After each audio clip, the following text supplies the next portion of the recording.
Westover Warriors, welcome to the February UTA, and it looks like winter still has a grip on us as we approach the UTA, but it looks like the groundhog promised us an early spring. All right, I'm counting on it, sir. Looking forward to it, so we'll hold them accountable.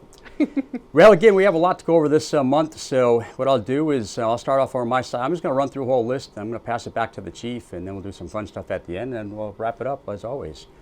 So first, it appears that the James Street gate is a bigger issue than what the survey relayed to be, because I've been getting a bunch of input over the past couple of weeks asking about James Street gate. As you know, that's been one of our challenge areas there. And I'm happy to report that it will be open again for the UTA. We're going to open up from 5 a.m.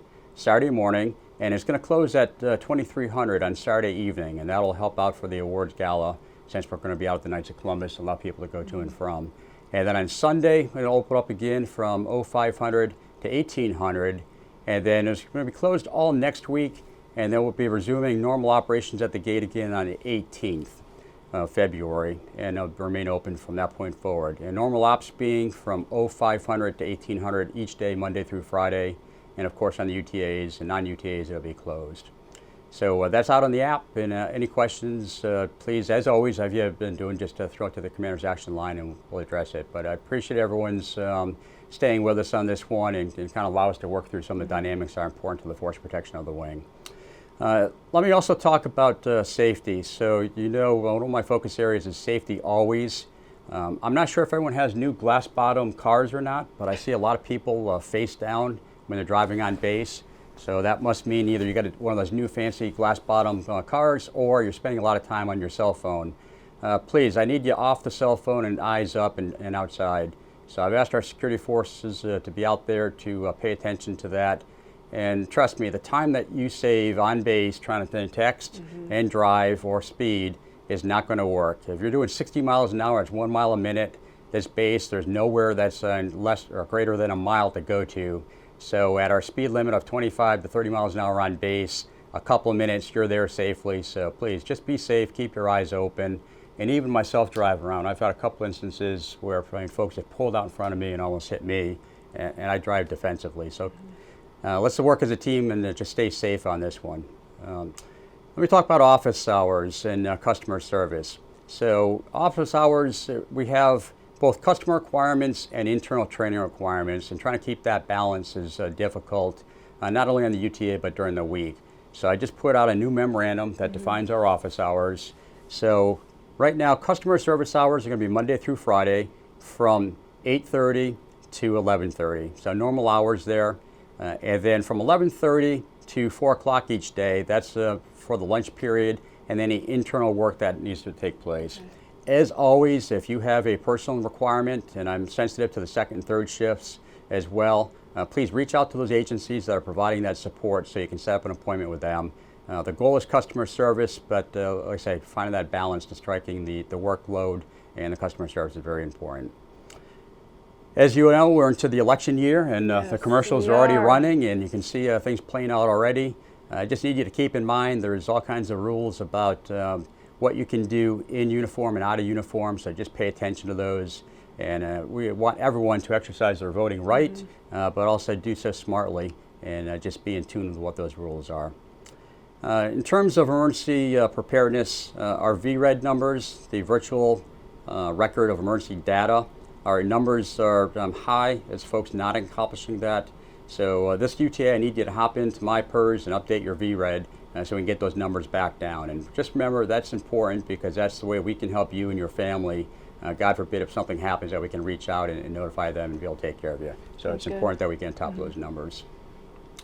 All right, talking about the UEI, if you're not tracking it, we're going to have a 4-day UTA this year, and that's going to take place in July. We will not have the August UTA, and the July 4-day UTA is going to be encompassed by the Air Force Reserve Command Headquarters IG capstone visit. As part of that, there's now a survey that's out, and that survey needs to be accomplished. It's going to be open up to the 22nd of April. So I need everyone to get out there, accomplish that survey. As always, be truthful. Highlight the good, highlight the bad, highlight the ugly, and we'll make sure that we get all that stuff addressed and be able to take care of that. In terms of safety and surveys, again, the safety survey we talked about last month, our numbers are low across the command, including our wing. So that window has been extended again. up until the 20th of February. So please get out there and accomplish that survey. Again, your voice, it means something. So be part of the solution, help us out with those surveys. I'm going to finish up before I toss it over to the chief and talk about the job fair this weekend. Again, our civilian personnel office and recruiters are putting on an awesome job fair event. It is going to be downtown in Springfield at the La Quinta. Many of you stay there at that location for lodging, so we try to make it as convenient as possible. So if you're interested in a full-time job out here, we have one for you, so take advantage of that. So Chief, I know you have a lot on your plate as well, a lot of promotion and good activities for professional development, so why don't you walk us through it? Yes, thank you, Colonel Peters. Hello, Westover Warriors. As many of you know, it is Step 2 season, and what is Step 2? Step 2 is the alternate promotion opportunity for the enlisted team there. So if you don't know what I'm talking about, please ask. Reach out to me, your first sergeants, your superintendents, but be aware of your internal timelines. And the first step I would ask you in preparing for that is talk to your leadership, talk to your chain of command to see what kind of support and if you're ready for this opportunity of promotion, all right? The next one is just a reminder that deserving airman packages are due the 10th of February. Captain Devine is collecting all those, so thank you everyone who's supporting that. We have some great opportunities for officer commission going on here within Westover Air Reserve Base.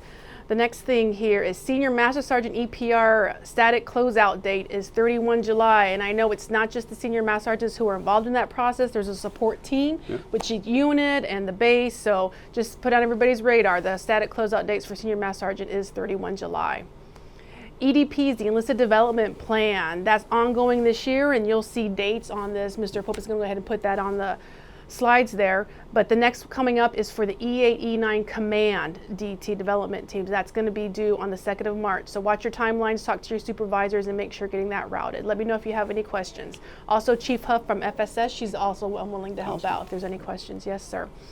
Saturday for our professional development, I think is very timely. Colonel Peters, we're going to be talking about managing deployment expectations. Oh, great. That's a great topic. Yes, it'll be Major Askew and Senior Master Sergeant Granada Smith. They'll be talking about deployment expectations. So please come out. It's in the room 118 at the club. You can take your lunch trays into there.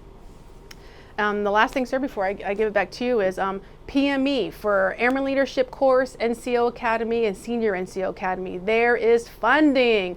That well has not dried up yet, so please keep your applications coming in. I know CE has tossed in a lot of chances to get to PME, so please bring them on in. I love signing them. I love meeting those who are looking for career development on that. But that's what I got so far, sir. Thank you. Well, that's awesome. Great career opportunities there. And just remember a couple things. When we're talking about career development, you're competing against a peer group. So if you're not keeping up with your peer group, you're just diminishing your ability to be promoted and recognized for that future development. So help yourself, get the development opportunities done so we can take care of you and help promote you. Also, I need you to also remember is that promotion is not a right based upon longevity, but promotion means that you've demonstrated the ability to basically perform at the next level. So again, it's not because you've been here the longest, but you've demonstrated those abilities to be a leader. And that's what we need in our Air Force and the future challenges we have. We talk about lethality. It's all about strong leadership. So Chief, awesome job developing our future leaders. Thanks for your support, sir. Okay, so let's talk some fun stuff. This weekend, last month, we mentioned the awards gala. Well, believe it or not, it's here. It's here. We had an outstanding turnout. I think we're up to, what, almost 400? 400, yes, sir. Wow. So great turnout. Originally, we were thinking if we had 200 people, that's typical turnout, that we'd be happy. Threw out the gauntlet to throw the challenge out that we could take up to 700, and everyone answered that call. So 400 is amazing. Looking forward to a great time. The new mayor of Chicopee is going to be there for the basically the social hour. Then he has another engagement. But looking forward to a lot of fun. So, Chief, I understand we have another fun opportunity this weekend as well. Yes, sir, I do want to recognize Chief Patterson from the 58th Aerial Port Squadron. This will be her last UTA. So, Westover Warriors, if you see her, please congratulate her on her 26 plus years serving the Air Force, being here at Westover Air Force Reserve Base. Chief Patterson, happy retirement. Thanks for everything. Congratulations, and I know you'll still be around. Once a chief, always a chief. That's right. Awesome job. 26 years serving our nation in the Patriot Way, and that's awesome. So thanks, Chief. All right, so I guess that pretty much wraps it up. Like I said, we covered a lot. Hope this is helpful to you. We look forward to seeing you out again this weekend and at the awards gala and the retirement ceremonies. And as always, Westover Warriors, Patriot proud!